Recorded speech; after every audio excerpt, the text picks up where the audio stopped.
Welcome again to another episode of East Main 101. I am Kenneth Cummings, Communications Director for the City of Jackson, Tennessee, your facilitator for East Main 101. And today I'm excited to bring to you Whitney Owen, the Director of Animal Care Center, because today we're going to talk about something that's near and dear to a lot of citizens' hearts here in the City of Jackson. Whitney, welcome to East Main 101. I'm so excited to talk to you today. I'm glad to be here. Good to have you. So Whitney Owen, I want to just read a quick bio about her. Whitney is a lifelong resident of the city of Jackson, Tennessee, and she attended public and private schools here in Jackson. She graduated from Jackson Central Mary in 2004, the greatest class to ever graduate high school, class of '04. She later attended Lambeth University, which is now the University of Memphis here in Jackson, Tennessee. She began her career with the city in 2008 as an animal control officer, and in 2020, she was promoted to Director of Animal Services at the Jackson Animal Care Center. Again, Lesson 3, Whitney Owen, thank you for being here. I'm so excited to talk to you about the animals here in Jackson. You may live to regret that once I get on my soapbox. Uh-oh. Hey, that's what it's about. It's classroom, it's education. Let's get on this soapbox. Let's talk about everything dealing with animals here in Jackson. Mm-hmm. So, Whitney, your love for animals, I've been able to work with you since 2020, and I know there are a lot of people who love animals, but one thing I've noticed about you is that you not only love animals, but you have a heart for them. You're one of their biggest advocates. Mm-hmm. What is it, and where did your love for animals come from to get to where you are today? So it sounds staged when I say it out loud, but I didn't grow up embedded in the animal community the way a lot of our local animal lovers did. My entire family has really bad allergies to animals, and so I was not allowed to own cats. Okay. We had one non-shedding dog, from my childhood growing up. But one thing that my dad taught me from a very young age is that if it's weaker than you, you protect it. Full stop. That's the end of the sentence. There is no and or but, whatever. Wow. If it's weaker than you, you protect it. Smaller humans, animals, old people, kids, all across the board. And one of the things that I love about Jackson is that we have a lot of assistance programs available for anybody that needs them. And the longer I live here, the more true that is. As Jackson grows and progresses, we have so many really good humans in this city that reach out to each other and lift each other up. When I started here in 2008, that could not be said for the animal community. We did not have a program at all at a city level. And all of the rescue efforts were the burden of private organizations. Okay. And the existing shelter at the time, the administration that was over it at the time, which was not city-run, was not welcoming to those private groups that wanted to do better by the animals in our community. And this was before the rise of social media. And so rescue was already so hard because you couldn't get the word out. There was no mass communication options unless you were the established media. Yeah. And so it was already so hard to find animals individual homes other than by word of mouth. And then on top of that, you had a shelter that was not a welcoming environment. And it wasn't even considered a shelter at the time. It was just a housing facility. They made no effort to medicate animals, to treat any kind of medical conditions. They didn't spay or neuter. It was just a holding facility until the animals died. Wow. When I started here, the shelter had a 98% death rate, which meant as an animal control officer, 98 of every 100 animals I touched died. So only two of every 100 lived to get out of the shelter. Okay. It was to the point that my friends, not trying to be mean, but my friends nicknamed me the Angel of Death because if an animal saw me coming, that was it, And I went home at night and I wasn't okay with that. And so the options that I saw were to quit or change it. And I knew if I quit, there wouldn't be anybody else. It was kind of one of those things where I fell into the role. I didn't know anything about it. A friend of mine suggested that I apply for the spot, and there weren't a ton of people that applied, and I was the most qualified and, on paper was the best option at the time. And I just happened to be really good at it. I didn't have any prereqs that set me up for that spot. My natural inclinations just happened to fit well. And so I knew if I quit that the chances of them finding somebody else like me for that spot were pretty low.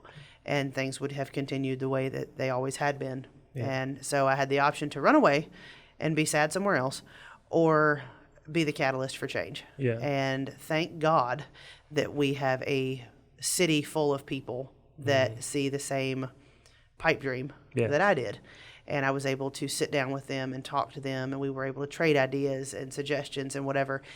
And at the time, we never thought they'd come true. Yeah. Never thought they'd come true. But with every little victory, you gain hope for the big one. Yeah. And so every time we would gain some ground, or a new employee at that shelter would be hired that had a better mindset than one in the past, or every time a new rescue succeeded and was able to get, a few dogs out of there or a few cats out of there and on to a better life, it keeps you moving. It keeps you motivated.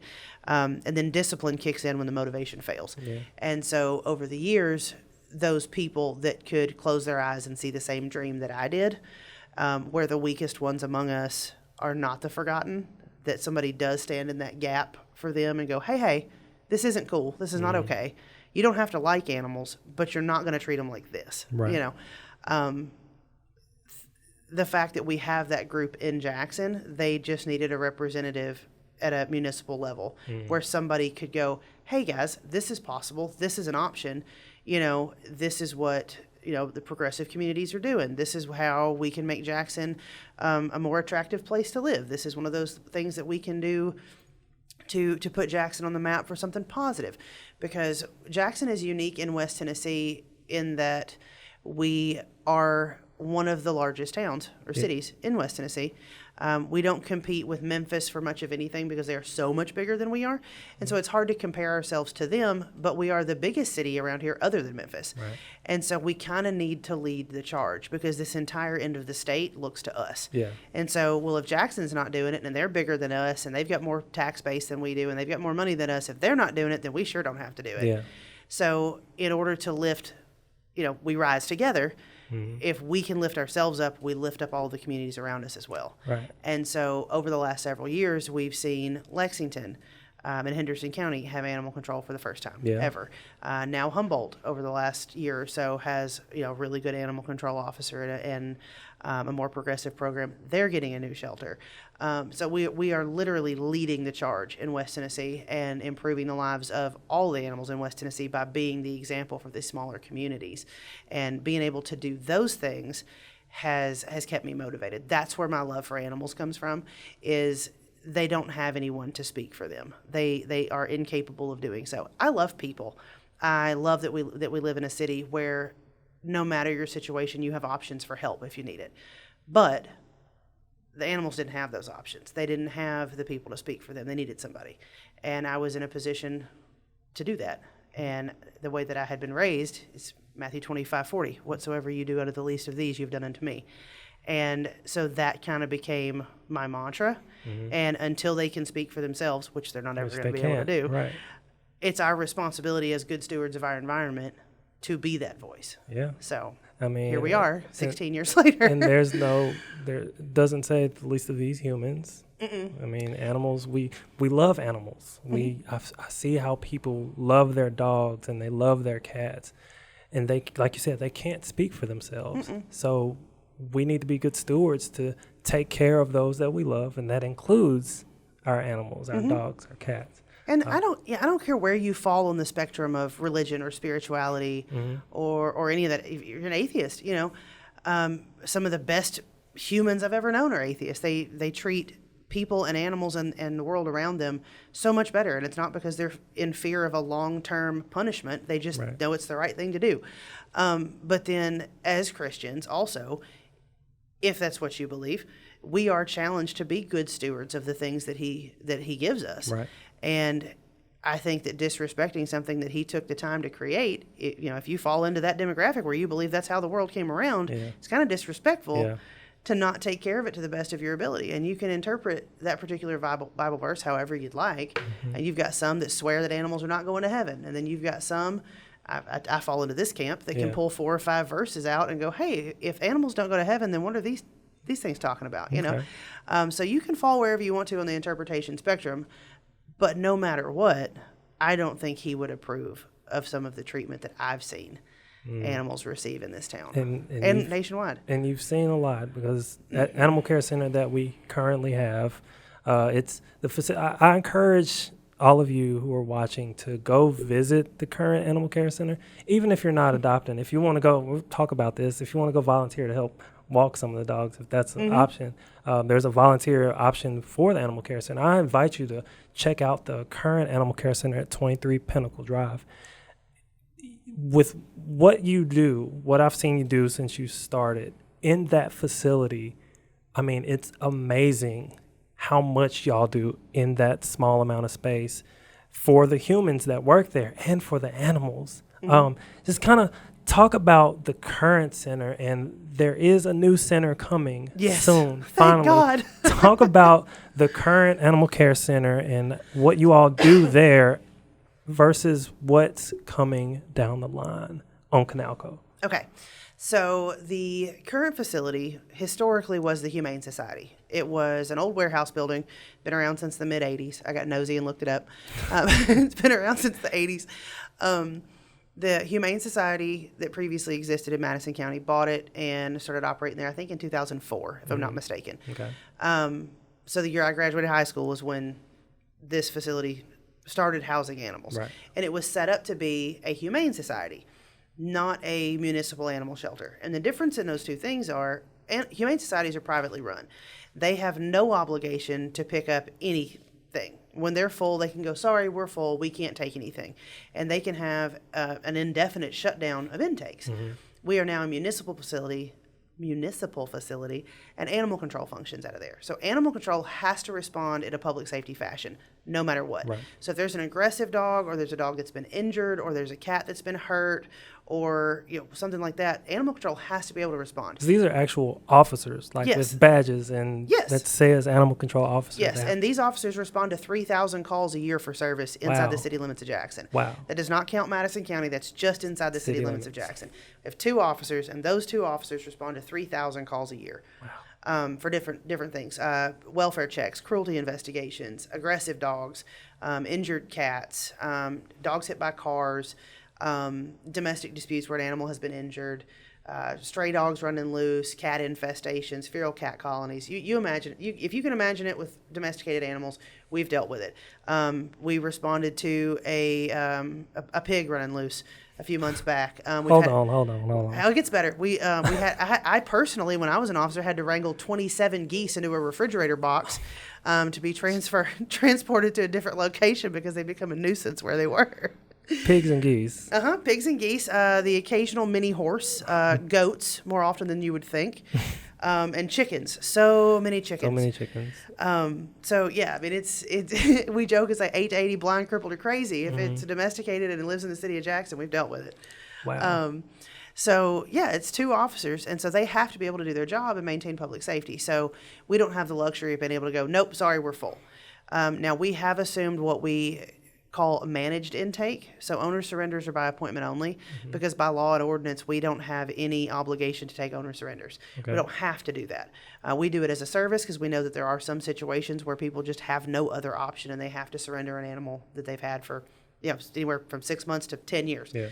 And so we don't want to shut that down completely, but we have become people's first dumping ground. Like they wake up one day and, this dog gets on my nerves and it needs more time than I can give it.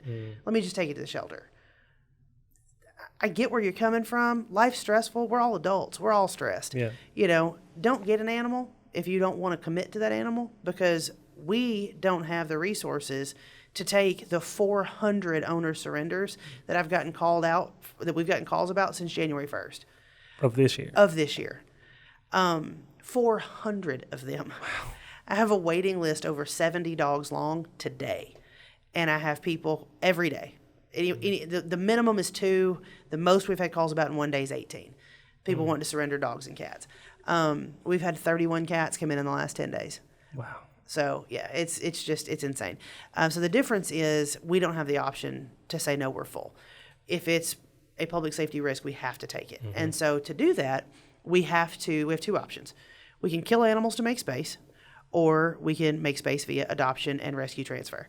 So one of our first goals in 2020 when I took over was to increase our social media presence so that our reach and our advertising and our marketing had expanded. So we had a longer reach. And you have. Yes. I can say that. You have. We went from approximately 900 followers on Facebook and no Instagram account to 20,000 followers on Facebook and a little, without looking, I don't want to lie, but I know it's over 1,000 followers on it's Instagram. a lot. It's a lot. I have to look it up to be sure. But yeah, so we've gone from 900-ish people to 21,000 in the last 4 years. So we're super excited about that because of that, we have been able to increase our adoption rate by 168%.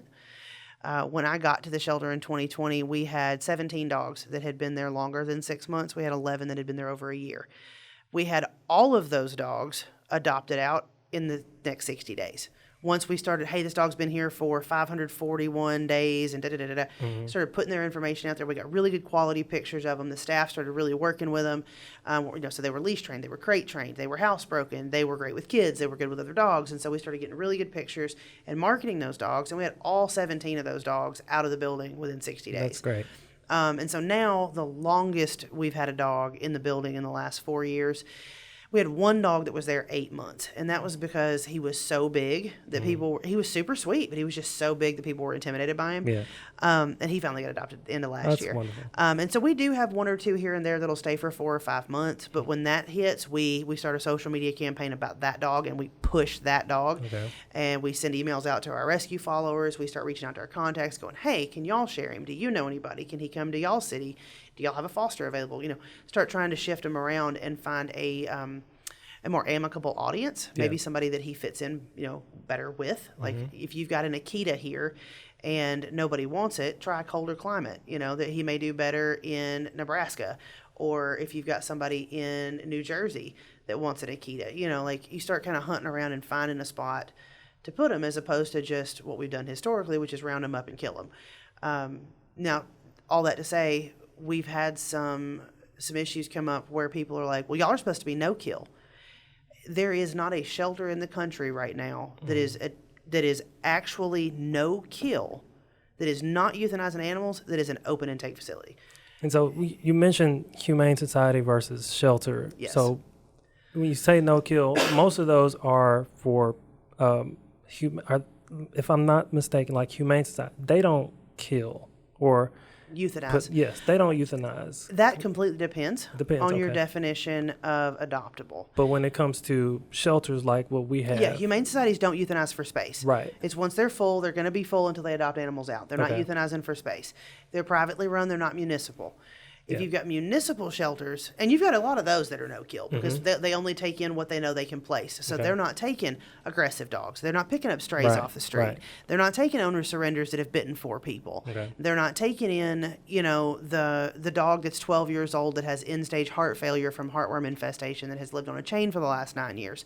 They're not taking those dogs. Because they don't have to. No, they're just going, no, we're full, sorry. Gotcha. And then they usually refer people to their local animal control. Whereas we can't turn dogs and cats away based on behavioral characteristics or this, that, and the other. Right. I can take it, but I'm going to be real transparent with people and go, hey, I'll take this dog, but I'm going to euthanize this dog because it's a public safety risk. It's growled at your kids. It's snapped at this kid. It growled at my employee. I can't knowingly put that dog back out on the street with a family knowing that it might bite that family's children. We don't have currently anywhere for feral cats to go. If somebody comes to us and goes, hey, I have 7 cats that I feed outside, I don't want them to have kittens anymore, we will happily loan them a trap and help pay for the spay and neuter. Okay. But we don't have enough staff to do the legwork. I can't come to your house 4 or 5 times a day, check that trap, pick that cat up, take it to the vet, get it fixed, bring it back. Like, we just don't have the staff for that. But if they want to get involved and keep the cats so they don't get euthanized, then we're happy to help supplement the cost of the care for those cats, the surgery to get them fixed, and we'll loan you the equipment to trap them and transport them to the vet. So we're trying to do everything that we possibly can with the budget and space that we currently have. Now, that's going to improve a lot with the new shelter that you were talking about over on South Canalco Drive. Currently, I have court case dogs that are taking up 12 to 13% of my total kennel space. At the current building, yes. We've got, because when we have cruelty and neglect situations, animals are property in the state of Tennessee. Okay. And so your Fourth Amendment right protects you from having your property taken away from you without due process.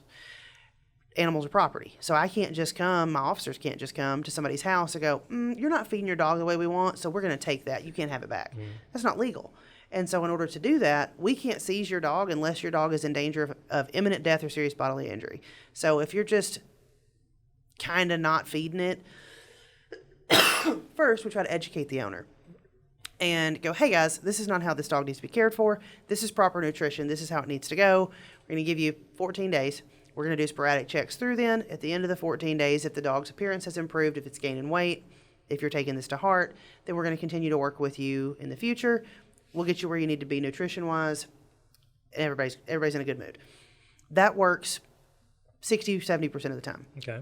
The rest of the time, you've got people that just, they know better, they don't care, or they can't afford to do better. And they have more animals than they have the means to care for. And in certain situations like that, we will help supplement with food. We, of course, always offer spay and neuter resources if they're interested in talking about that. But unfortunately, when you're dealing with the public, some people just don't want to cooperate. And in situations like that, when they just refuse to do better, then we will cite them to court. We take our case in front of Judge Anderson, go, these are the city ordinances, or whoever the city judge is, currently it's Judge Anderson. These are the city ordinances that this individual violated. This is our evidence to prove that. This is our evidentiary packet, and then the judge makes a ruling. If he rules that they are no longer allowed to own that dog, then the same rules apply as any other court. You have an appeal window. If they don't appeal the ruling, then that dog belongs to us. If they do appeal the ruling, then of course it gets kicked up to the appellate court, goes to general sessions, and then higher up the appellate court chain. We've got two different cases right now that are being appealed in the higher appellate court, and so those dogs are on hold indefinitely. And so total, we've got several dogs that we can't touch. 4 of them been there over a year.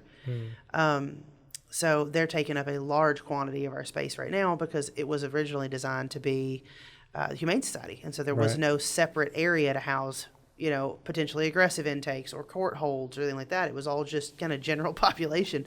So with the new one, you've got space. Yes. So with the new one, it's not so much the number of kennels. We are going to have more kennels, but it's not just the number. It's the layout and the flow of it. Yep. It's designed from the ground up to be a municipal animal shelter, as opposed to a warehouse that was refurbished for a different organization that had different goals and allowances than we do.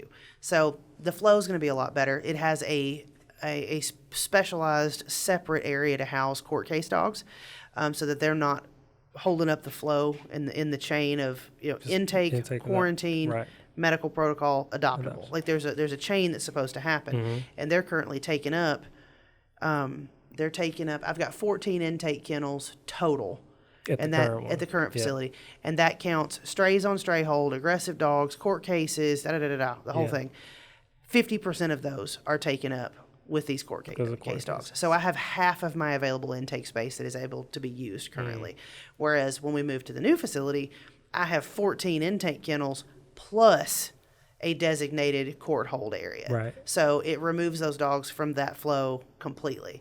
And then on top of that, we have a separate animal control intake area, so that like if they pick up dogs that are aggressive, if they pick up dogs that we know the owner is going to come back and reclaim, because we know who the owner is, they just happen to be at work and they couldn't come get the dog, whatever. There's no reason to gum up the works in our regular flow of intakes when we know these dogs are not ever going to be adoptable, because either A, the owner's going to come back and get them, or B, we're going to have to euthanize them for behavioral issues because they're not safe to adopt out. So they have a completely separate area of the building as well, where those dogs, everything that animal control picks up off the street goes into this room, and then at the end of its stray hold, if it passes behavioral evaluation, then it moves into the medical and the medical rotation for spay and neuter vaccines, heartworm testing, all the other stuff that we do as part of our routine medical care. So the ultimate goal is to, if a dog comes in that's not aggressive or any public safety hazard, is to get this dog adopted, or a cat. Oh, absolutely. That's the ultimate goal. Absolutely. So, absolutely. I've visited the new facility. You've shown me around. It's huge. It's amazing. It's the different areas, because you have one area where it's just adoption, where one side they can't come over to the other side.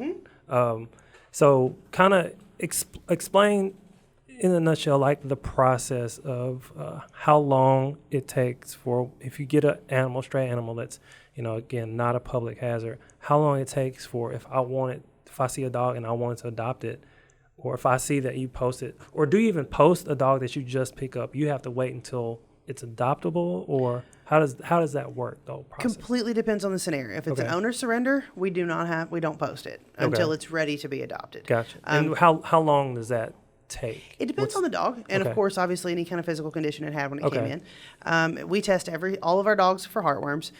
So if it's got heartworms, we don't finalize an adoption until it's treated. If it's the cooler months of the year, then we'll go ahead and treat them at the shelter during their regular medical protocols or whatever.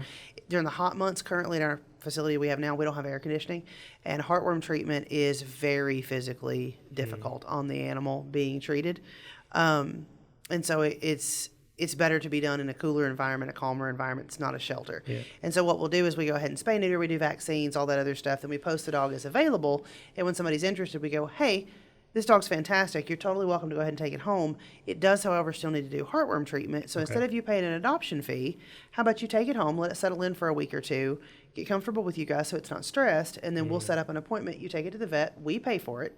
It has its heartworm treatment done. You take it back home. You keep it calm for 30 days. And then which is part of the heartworm treatment, and then once that treatment is finished, then you come back in and pay the adoption fee, and the dog legally is yours. Because legally we can't provide medical care for animals we don't own. Right. So like if you come to me and go, hey, Whitney, my dog is sick. I hate that for you. Legally, I can't give you, I can't give you any medications. Even though I know for a fact your dog needs, A, B, or C, I can't give it to you because I'm not a licensed DVM. Right. I can't provide medical care for anything I don't own. And so once they pay the adoption fee and sign the contract, the dog's theirs. I can't touch it. So we can't provide medical care for animals we don't own for liability reasons. And so until they pay the adoption fee and sign that contract, the dog's legally ours, even though it lives with them. Right. And so they go ahead and take it home. We cover all the medical care for the heartworm treatment, everything else. And then once that's finalized, of course, they come back and pay the adoption fee, and the dog's legally theirs. So they're able to kind of take it home just to get acclimated to the dog, so it can, if they have kids, learn to lay out of the house. And after those 30 days of heartworm, they come back, pay the adoption fee, and the dog goes back to a home that they're already comfortable with. Animal, it's already comfortable with. And then if a dog does not have heartworms, then from intake off the street, say it's a stray, excuse me, it's picked up in the Conger parking lot. It's not wearing tags. It does not have a microchip. We have no idea who it belongs to. And it's a friendly Siberian Husky, just for example. Comes in, by law, we're required to hold uninjured strays for 3 days, 3 business days. 3 days, okay. If it has collar, microchip, tags, things like that, then it's 5 days. If it has any kind of identification. So this is for the owner. If they are microchipped or have a tag, it's for them to have 5 days to be like, hey, where's my dog? Somebody help me. To start calling around and have you picked my dog up? Do you have it? It gives us 5 days to scan the microchip, get a hold of the microchip company, try to track down the owner, find an address. I mean, our officers have even gone to people's house and knocked on the door and said, hey, the phone number you had registered is no longer working, but this was listed as your address. Yeah. Are you so-and-so? Yeah. Hey, we got your dog. Okay. And they're like, oh my gosh, thank you. And they'll come down there and get it. So we try to do as many reunifications as we can. Okay. So if it has a microchip or tags, then we hold it for a minimum of 5 business days. The only time that those 2 rules do not apply is if the animal is so aggressive that it poses a safety risk to the staff at the shelter, or if it is egregiously injured. And like if it comes in and it's got a broken toenail or a cut on its face, like we're not going to put it down for something like that. But if it comes in and it's very injured and it's, there's no way for us to keep the dog comfortable until the stray hold is up, then I'm not going to let a dog lay on the concrete in pain, because it was hit by a car or, got messed up climbing under a fence or whatever. We're not going to let it lay there in pain. That's fairly rare. Right. The only times we really see a whole lot of that happen is right after 4th of July. And then right after New Year's, because everybody pops fireworks and it scares dogs. And they, even street smart dogs, will run straight in front of an 18-wheeler if it means they can get away from the loud pop 3 houses down. Yeah. They're running panicked at that point, and they're not paying attention to what's going on. And so we pick up a large number of animals in the couple of 3 weeks around the 4th of July period, and then the 2 weeks around New Year's that have been hit by cars and that are not deceased yet, but are far enough gone that there's not really much we can do for them. And you touch on euthanasia. I know that's a topic a lot of people, they don't like to talk about. They don't like to talk about putting animals down. There's a way to do it, and there's policies, there's procedures. There are reasons why you have to do it, even though nobody really wants to see an animal get put down. It's a touchy subject, but I've known you since 2020. You are transparent. Talk about the fact that even though you don't you see a stray, just because you don't have space, you're not putting an animal down. Talk about euthanasia and the truth behind it and what we as an organization, City of Jackson, does when it comes to either having to do it or not having to do it. Okay. So one of the things that we are super proud of and excited of at the shelter is we don't euthanize healthy, friendly animals for space. I'm not ever going to go down my line of adoptable dogs and go, well, Ted, you've been here 4 months, bud. You've had your shot. Sorry, I need that spot. Sidebar, I love human names for dogs. Right? Love that. He's just standing on the back porch like, dang it, Ted, come here.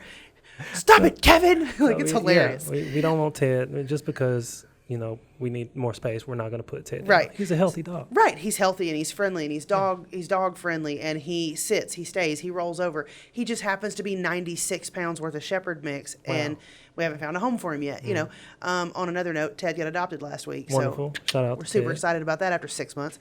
But yeah, I'm not ever going to go down my line and go, sorry, Ted, sorry, Evelyn, you've had a shot, catch you on the flip side, and drag them to a euthanasia room and put them down so that we've got 2 open kennels that I can pick up friendly strays off the street and stick them in there, and that they may face the same fate 4 months from now. Like, we're not doing that. We're gonna push really heavy on social media and go, hey guys, we haven't euthanized for space in the entire existence of this organization. We're not gonna have a choice if we can't find homes.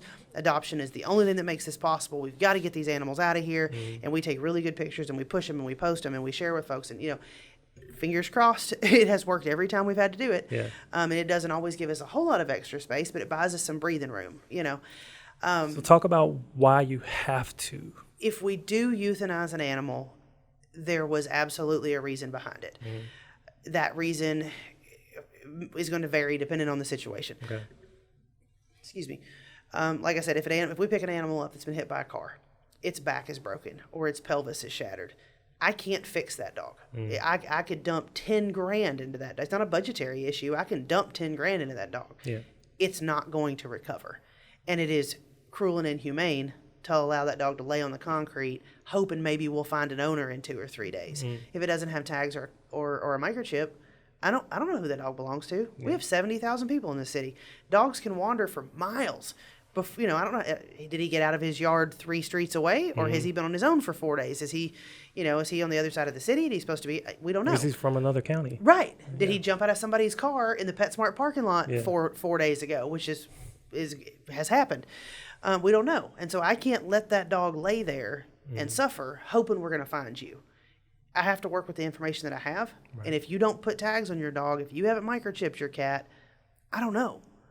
And so it's, from a humane standpoint, we have to make that decision if the animal comes in injured. On the flip side of that, if the animal's physically healthy, but the animal is not safe to have around people, I'm not adopting that dog out.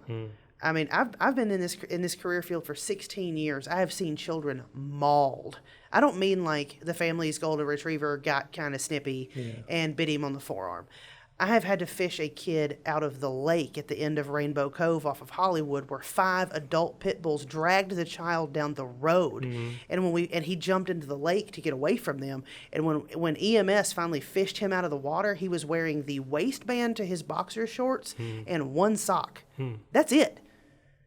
There was not a 4-inch square on that child's body that didn't have a puncture wound in it. Yeah. The top of his head, the soles of his feet, the palms of his hand, his genitals, everything on that child, his back. There was not a 4-inch square in that child's body that wasn't punctured. I'm not going to send animals out that could injure a child. I have seen the damages that causes. I have seen the lifelong trauma that these people have to come back from after being attacked. Yeah. I have seen the parents' horror because their neighbor's dog got out. It's not even the dog they brought home. It's the neighbor who doesn't have any kids, adopted a dog who hates kids, or owns a dog that hates kids, and then that dog climbs out of the 6-foot privacy fence or digs out, or the gate blew open in the storm last night, and that dog runs down the street, and the neighbor's 6-year-old is outside playing with their golden doodle or their lab or their pug or whatever, and this dog runs up and attacks their dog in front of their 6-year-old, and their 6-year-old, being a child who loves his animal, doesn't understand the danger he's in. He jumps in to try to grab his dog, and the aggressive dog turns on him. Public safety is our number one priority. Do I ever want to euthanize a dog? Absolutely not. Or cat, either one. I don't want to put anything down if we don't have to. But I have seen the damages that not putting down aggressive dogs can cause, and I would much rather err on the side of human and child safety than I would on saving an animal, if that makes sense. Yeah, it makes sense. And I want to go back because you mentioned a specific breed, and we all know, well, I'm not going to say we all, a lot of us know that the specific breed that you mentioned, they're not always aggressive. So aggressive dogs is an aggressive dog, no matter what the breed is. And I say that because I've heard people talk about how, only pit bulls are the worst. They're not. No. We have a pit bull, me and my wife, and he is the sweetest. Oh my gosh, I love that dog. I've fostered 3 dozen of them in my home. So it's not necessarily just pit bulls. No. It's aggressive dogs, period. The problem let me preface this with, because you've got some folks out there that they will not hear it. Pit bulls are aggressive, and they will fist fight you in a Waffle House parking lot if you disagree with that. Pit bulls are aggressive. Let me lead this off with saying, yes, I understand that pit bulls are responsible for the grand majority of the bites. In our area, in our city, in our county, in our state, in our country. Pit bulls are leading the charge. Well, let me rephrase. Dogs that are listed as pit bull type dogs. Lead the charge. I get that. But if you go back and look at the stats from the 70s, before pit bulls were super popular, guess what breed it was? Labs. You know why? Market saturation. That was the dog nationwide. There's millions of them. And when you have millions of something, you've got a few thousand that are crap. That are badly bred, that have poor temperaments, that have bad dispositions, that are raised wrong, that are trained wrong, that aren't trained at all. You have genetically unsound parents that have temperaments that should never have been procreated, that now have and pit bulls have large litters. And so you're not having a litter of 3 or 4. You're having a litter of 10 to 14 every time one of the like a pit bull has a litter of puppies. And so the problem is not pit bulls per se, and for those that are not watching and are just listening, I'm doing air quotes. Pit bulls, pit bull type dogs, right?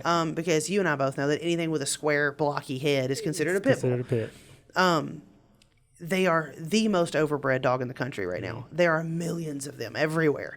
85% of our canine intake is pit bull type dogs, right? That would fall into that category if you based it on physical characteristics. 85%. Hundreds of them a year come into our facility. We don't euthanize them for behavioral issues at a rate any higher than any other breed. Wow. But the problem is they are our number one most euthanized dog because I get way more of them than I do golden retrievers. Right. I get way more of them than I do labs. Right. And so, I put down 85 or 100 pit bulls last year, and I only put down 6 labs. But that's because 85% of my intake was pit bulls. Or pit bull type dogs. Type. There's the air quotes again. Pit bull type. Well, because they're not your actual American APBTs, your American Pit Bull Terriers. Those are working, high drive, very athletic dogs. The ones we're dealing with are not those. The ones that we have an issue with are these ones that, like Joe Schmo, I own a male and I own a female, so I'm a breeder because they're both pretty, and I can sell them for $100 in the Walmart parking lot, and I want to make some extra money. Those are the people that are our problem. It's the people that they have 3 females that they own that live outside on a chain and aren't fixed. And so the male down the street comes down and tags all of them, and now all of a sudden I've got 30 pit bull puppies. I don't care who you are, without papers, without genetic, background, without, proven temperaments, whatever, nobody can sell 30 pit bull puppies to quality homes. Right. And so they're going to sell 8 or 9 of them on Facebook, and then the other 20 they're going to call us and dump them on us, or they're going to give them away for free at Walmart to people who don't have any more sense than they did, and the cycle continues. Or worse, just leave and just leave them. Just move and leave them, which has happened twice in the last 8 weeks. We've had 21 puppies come in via abandonment from 2 litters. Just two. Just two. Fortunately, they were not pit bull type dogs. But yeah, we've had 2 litters abandoned in an apartment complex in the last 8 weeks. People like let their female get pregnant, and then they moved and left the female and the puppies in the apartment. I'm just like.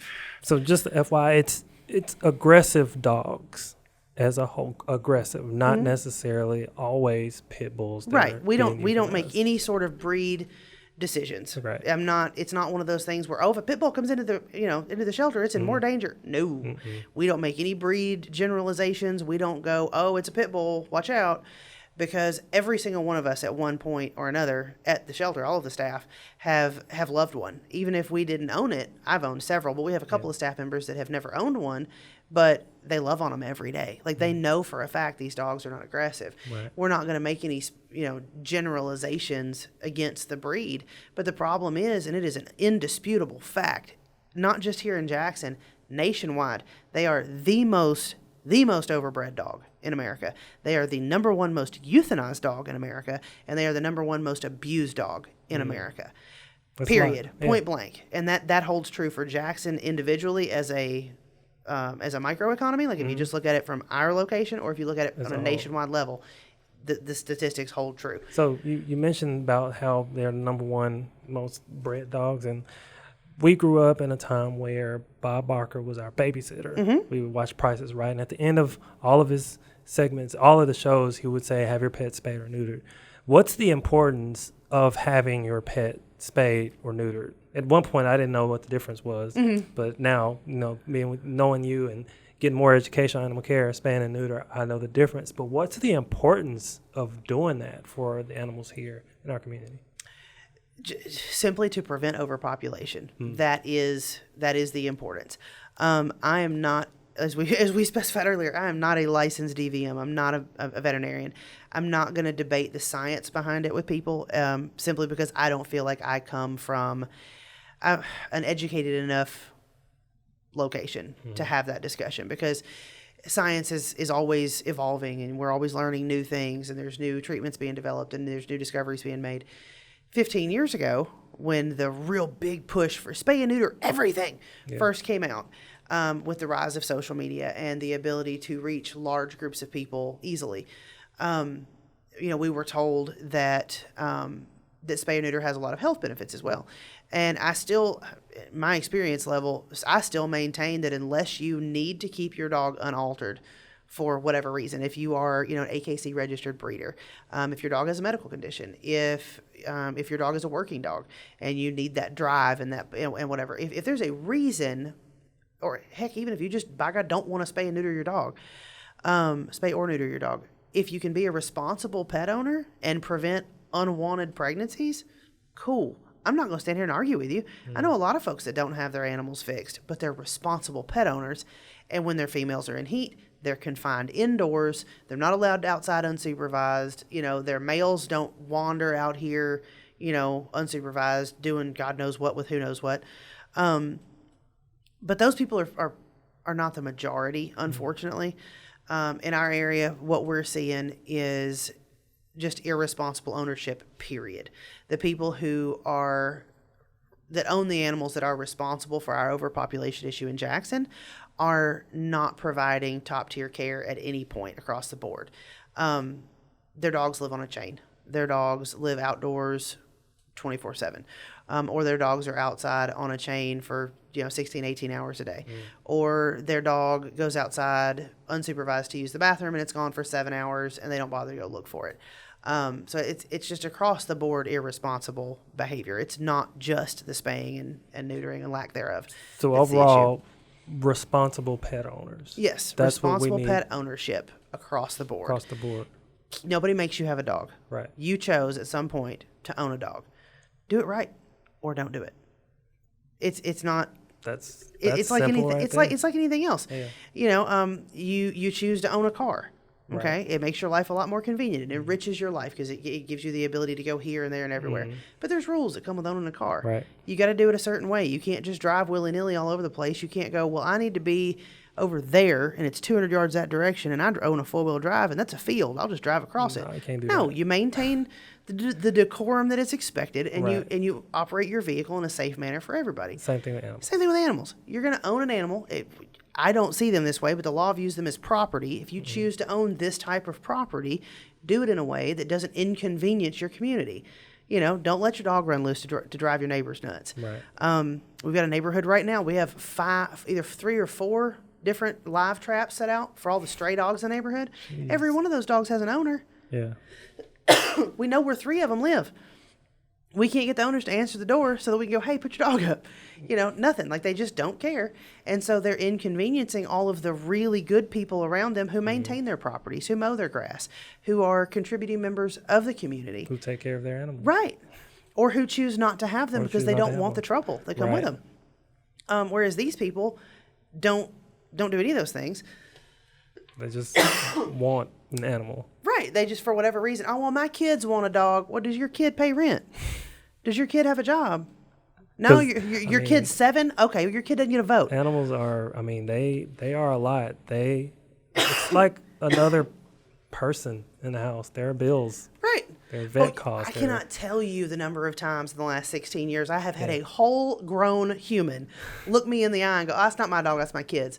And I'm thinking, like, oh, you got an 18 or 19-year-old son or daughter. No, their kid is 6.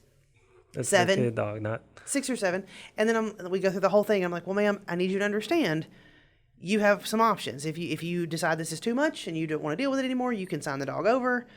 Problem solved. If you don't want to do that, then you need to keep your dog put up. You need to do A, B, C. Yeah.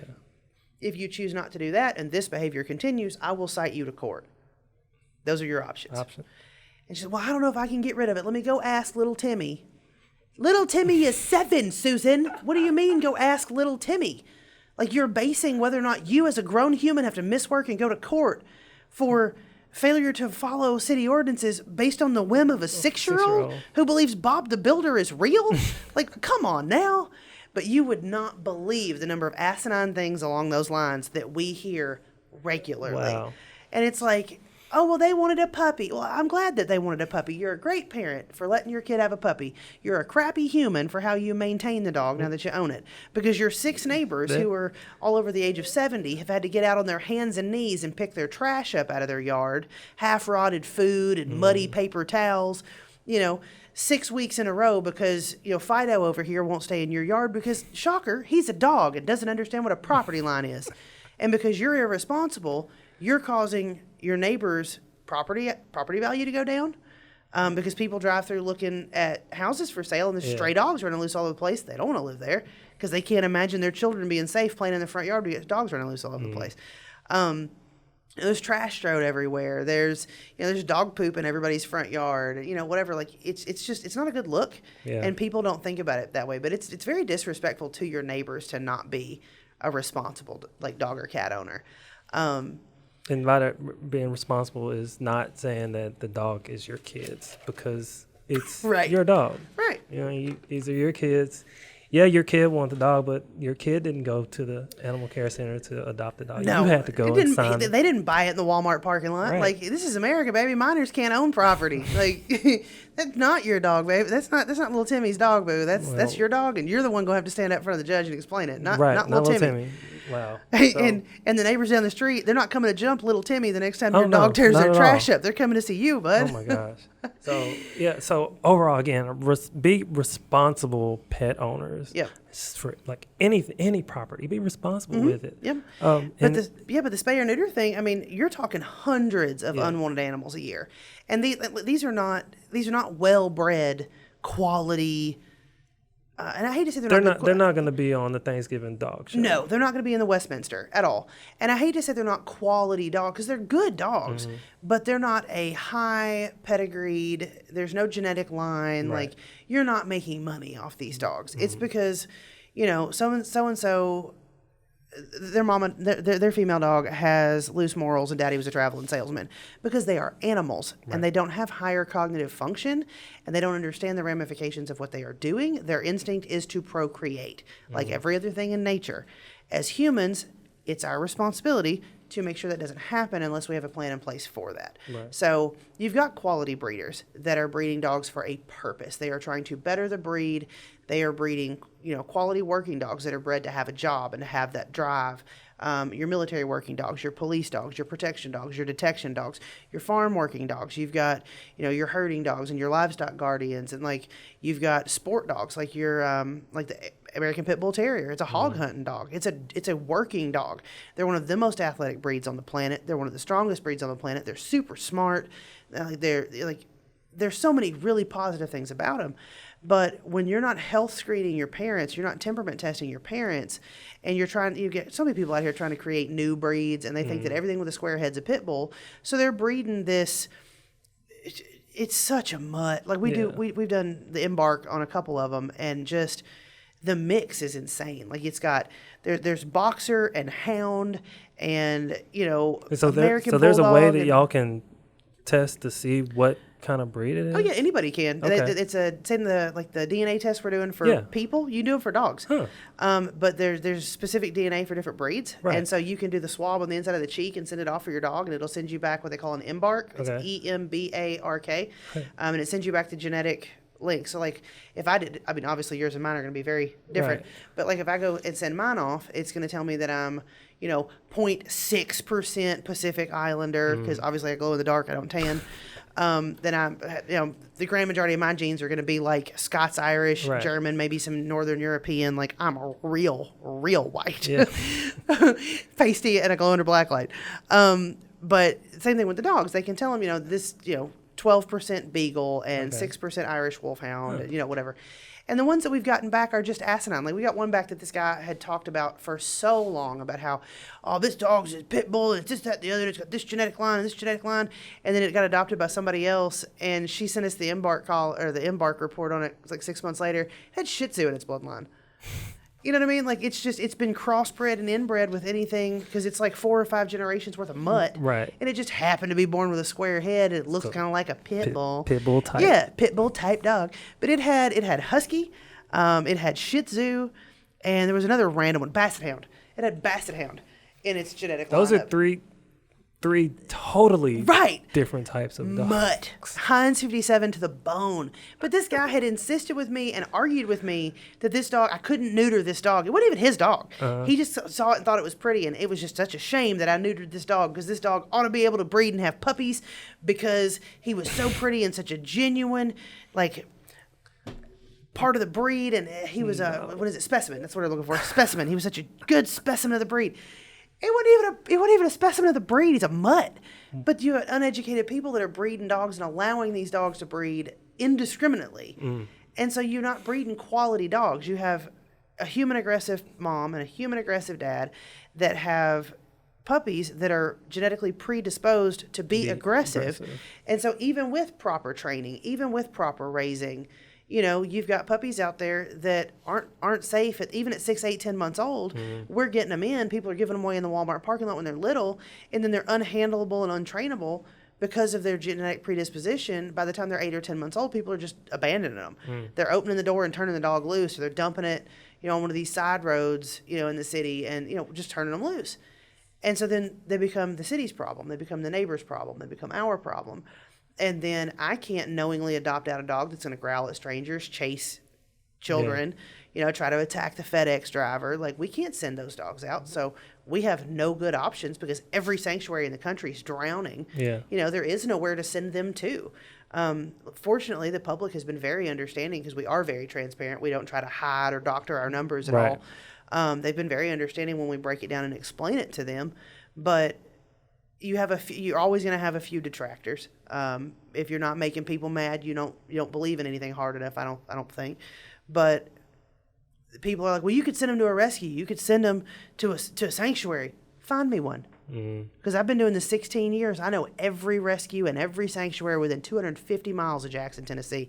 There's nowhere to send them. Wow. Everybody's drowning. And all of these private rescues and sanctuaries also house other dogs. They're staffed by humans. So if this dog is human aggressive or dog reactive or dog aggressive, they don't want it either. There's too many healthy, friendly ones dying in shelters nationwide that they're trying to save for them to take up a spot that they know is that dog's never getting adopted. Yeah. It's going to stay where it's at for the rest of its life. So you're going to take up a spot that you could save 24 other dogs in the next 5 years at that foster home, or you're going to save that one. So I can save 24, or I can save one. And one that's not about to be adopted. No, and he's going to live a crap quality of life Yeah. because he's going to have to live restricted. He's not going to have play dates. He can't go to the dog park. He can't go to family holidays. He can't, he's just going to live in a box the rest of his life. So I can save that one with a crap quality of life, or I can save 24 that are going to go on to be thriving, happy, healthy family pets. Yeah.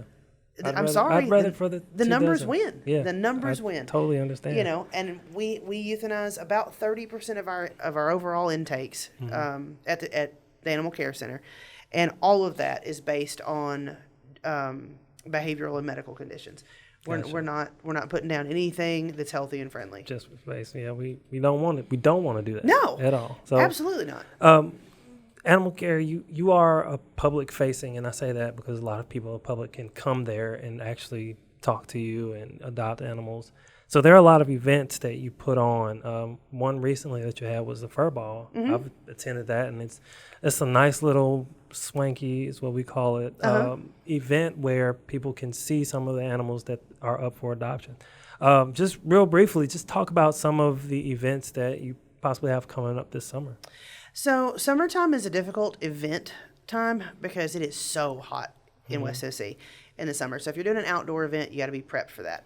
The two events that we're doing this summer, we've got Tail Wagging Wednesday at the Rockabilly's Ballpark. It's going to be June the 12th, and it is, of course, a ball game, and it is pet friendly. So everybody is encouraged to bring their, of course, fully vaccinated dog to the park and enjoy the baseball game with us and our pets, because we're going to be bringing some of our adoptables out there.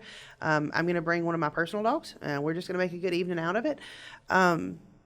The Rockabillys are actually doing a special right now. They're doing a commemorative jersey for the event. Okay. And so if you are interested in having your pet's face on the jersey for $40, you can sign up. You'll send them in your picture. They'll include it on the collage on the jersey.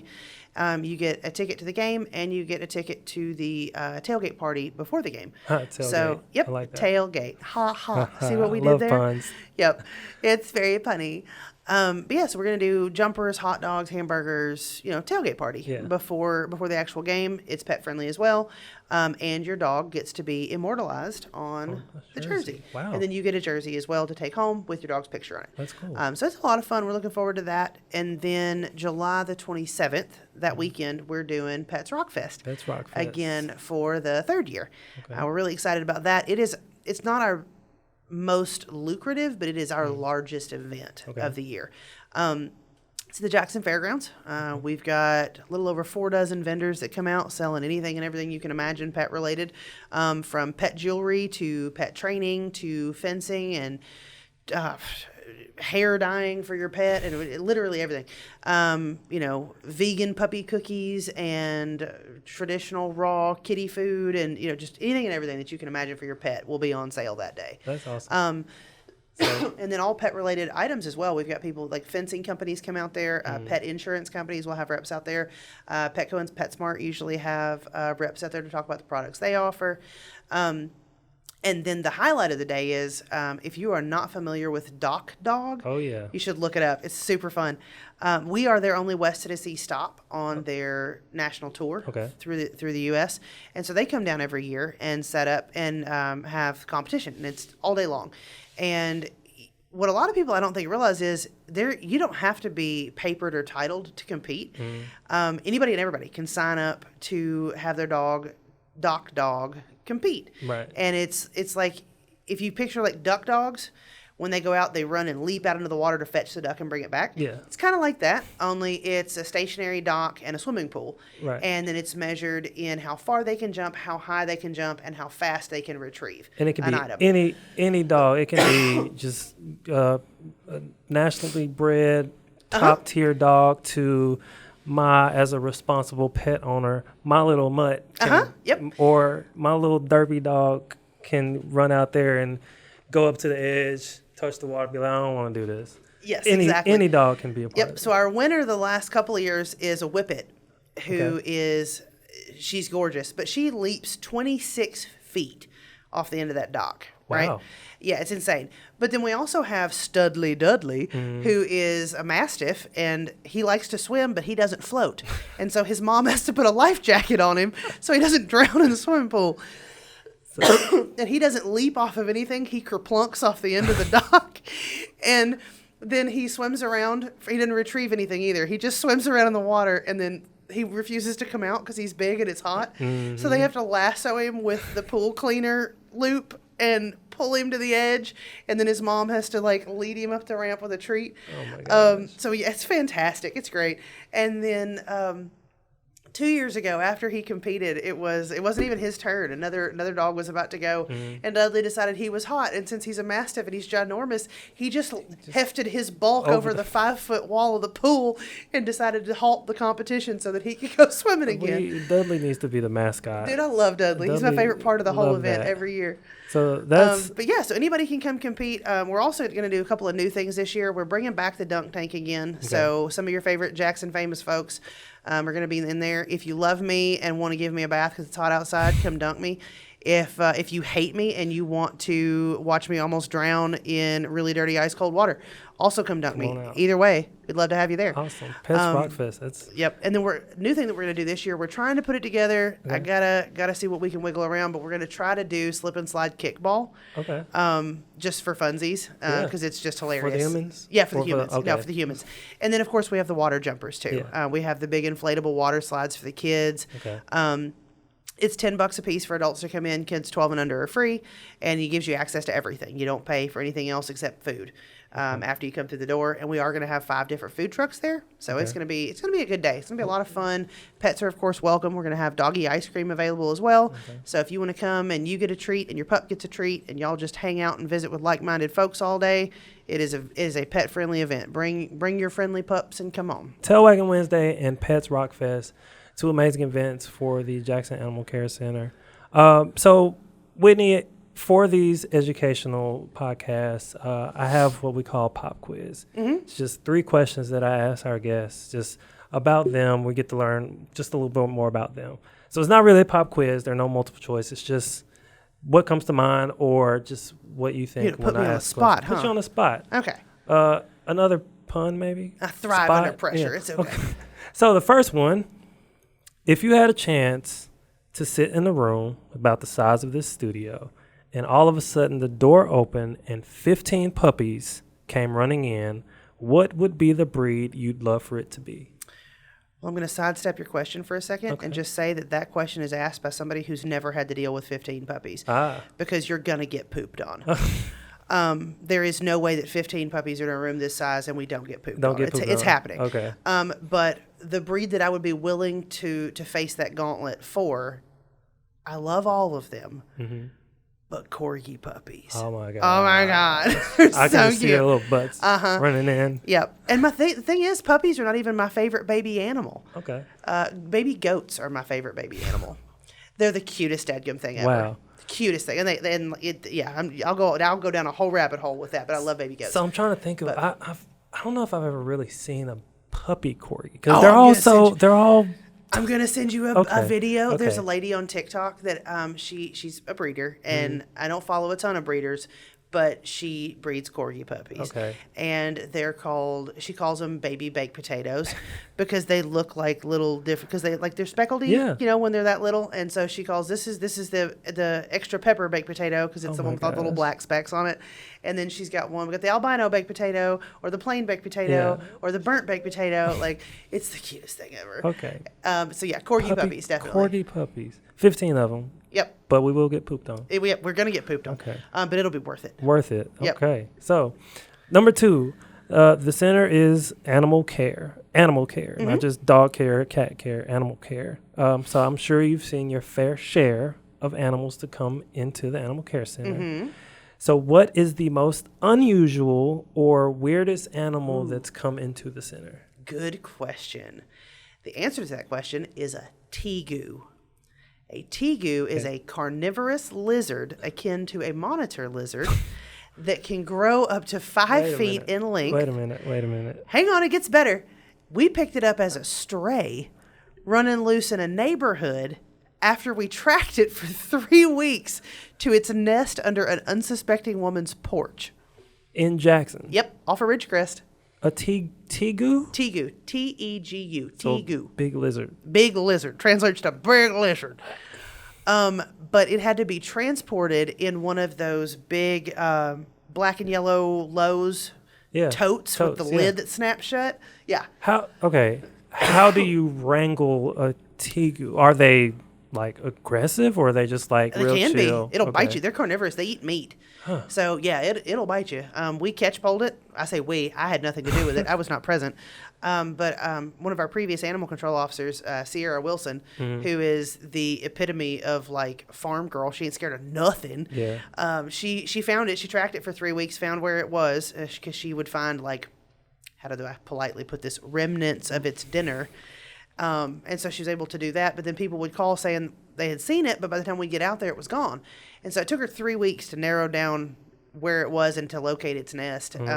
But yeah, she catch poled it and got it into one of those big totes. Yeah. Tail and all, it was over 4 feet long. Did y'all name it? We did not name it. It did not stay very long. Okay. We found an exotic reptile handler and rescue in Middle Tennessee, and they came and got it. Wow. But yeah. How surprised were they that there was a tegu in Jackson, Tennessee? Well, I'm not sure we told them we found it as a stray, but not very. I mean, tegus are not a super popular pet, but you've got like the reptile super fans that exist everywhere. And so, according to the rescue, they see 3 or 4 of them a year. Wow. No, that's definitely something that I wouldn't have expected to be in Jackson or come to the animal care center. We've had a little bit of everything. We get, of course, you get your little reptiles, your snakes, your little boa pythons, your geckos, your bearded dragons, stuff like that. We get a ton of bunnies. We get a lot of guinea pigs. Reptiles tend to trend towards the smaller, more easily handleable ones. That's the only tegu we've ever had. That's all I can say. A tegu. All right. Number 3. What is one piece of advice that you would give a first-time pet owner? Do your research and adopt based on what is a good fit. Adopt or buy. I'm not going to tell anybody how to live their life. I would prefer you adopt from us, obviously. But no matter what you do or how you acquire your pet, do your research first and base your acquisition on what is going to be best for the dog and your family. Cats are so low maintenance that if you're willing to feed it, it's going to do okay.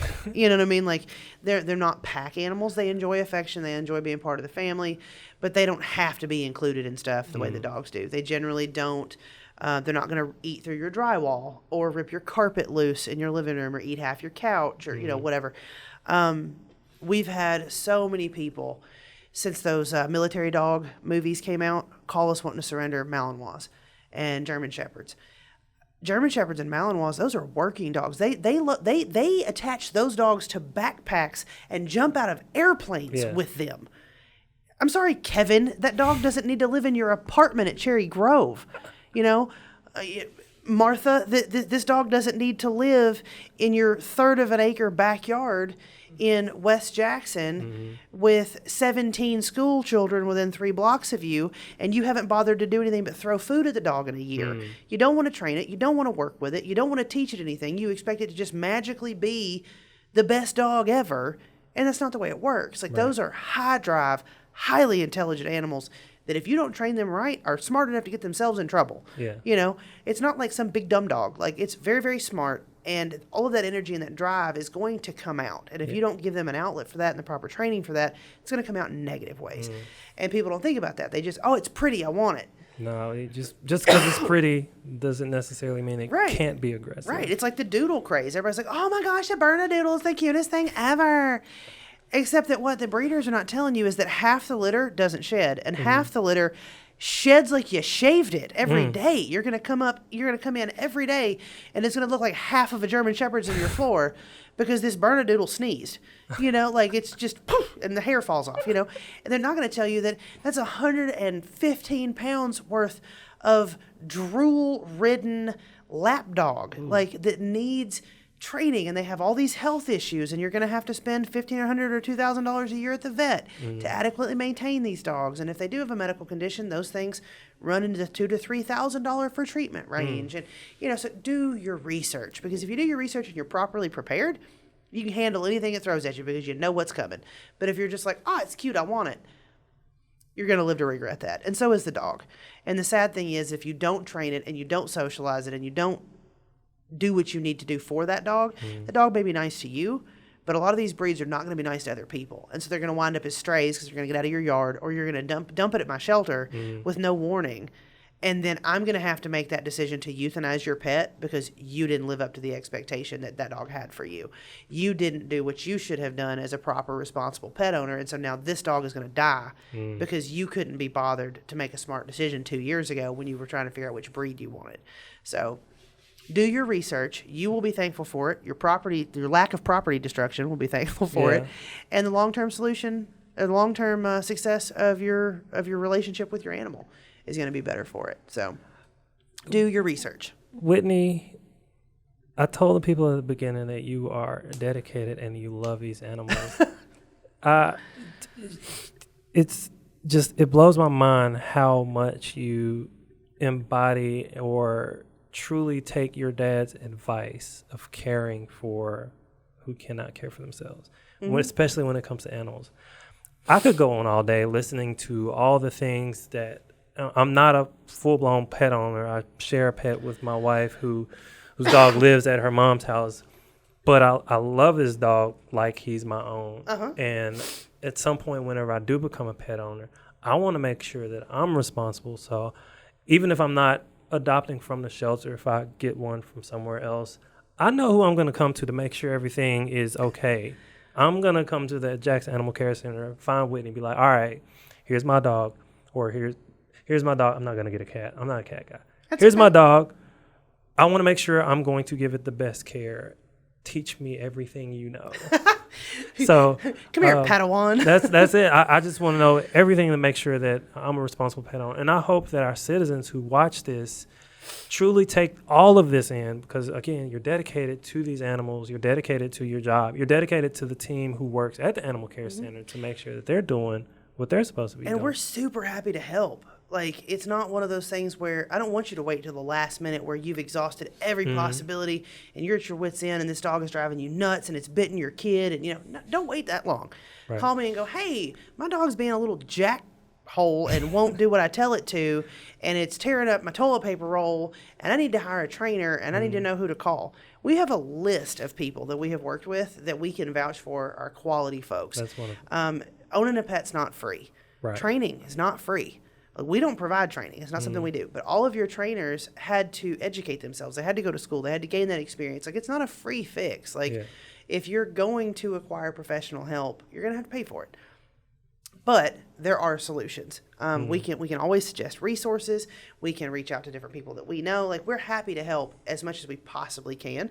So don't let the only time you call us be when you want to adopt an animal or when you want to get rid of one. Okay. Like, if you've already got an animal, we're happy to help build that experience and help you have a better relationship with your pet by offering resources that you may not have even known were available. And if you're just wanting to get one for the first time, I can reach out, or a person can reach out to the Animal Care Center. Absolutely. Getting one. Okay. Yeah, call me specifically. Wonderful. Kim Lewis is our assistant, or she's not our assistant director, she's our shelter manager. Yeah. She's been doing this 31 years. She has forgotten more about animal behavior than most of us ever know. Right. We'll be happy to go over it with you. Come by the shelter, talk to she or I, either one individually. We'd be happy to talk to you. But it's little stuff. People don't understand. Like, they see that old 6 or 7 year old chocolate lab that their buddy owns, and they're like, oh, it's the best dog ever. It's like, yeah, but he lived through the demon years that are the first 36 months of that dog's life. If you can make it to 3 with a lab, you're fine. But 99 times out of 100, that first 3 years, I got a friend of mine, bless her heart, I won't call her name, but if she hears this, she'll know I'm talking about her. She has a chocolate lab female who is the sweetest dog I've ever met. She's so sweet. But that dog is an absolute lunatic. Well, she's not anymore. She's calmed down because they live past that 3-year mark. Years. But that first 3 years, man, her mama, if I don't know how she has a hair left in her head from pulling them out.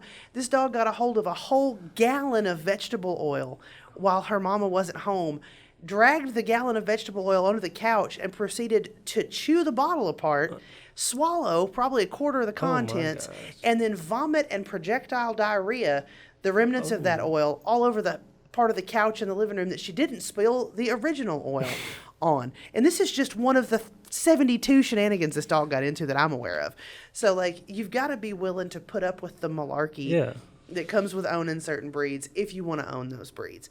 And you've got to be willing to do the work to make it successful, long term. If you don't, get a fat, lazy breed that just wants to lay around. Don't buy a working dog.